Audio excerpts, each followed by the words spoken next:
If there is a majority of representatives elected for parties who want an independence referendum, then that has to be what happens, because self-determination is a fundamental human right. And so if that is the outcome of the election, then pressure has to be put on Spain to listen to the people of Catalonia. The circumstances are extremely different, and with the way the Spanish government is approaching this, then it is a difficult one.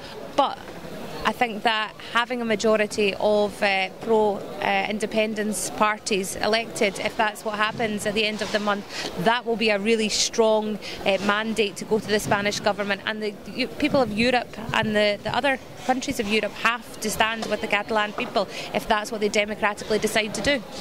The attention that Scotland got after it was decided that we were having a referendum was massive. There was a lot of international media, and that's going to put a lot of pressure onto governments.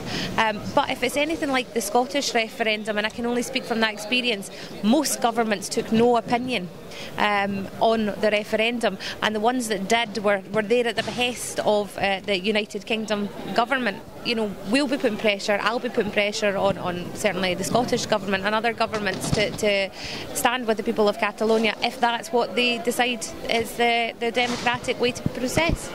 If he did say that, then it may have been in repayment for the Spanish foreign minister making similar statements about Scotland during the referendum.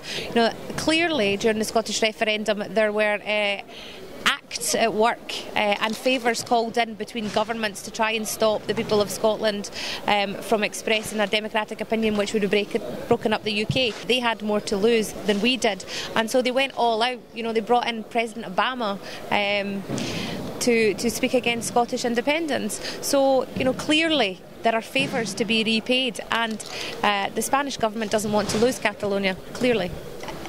The circumstances that lead to a new referendum are ones that the Scottish people will decide, but they could be, Scotland is more in favour of staying in the EU, and the UK government are determined to drag us out. That could be a catalyst, or it could be any number of reasons, but it's up to us to listen to the people when they tell us, not politicians, and certainly not David Cameron.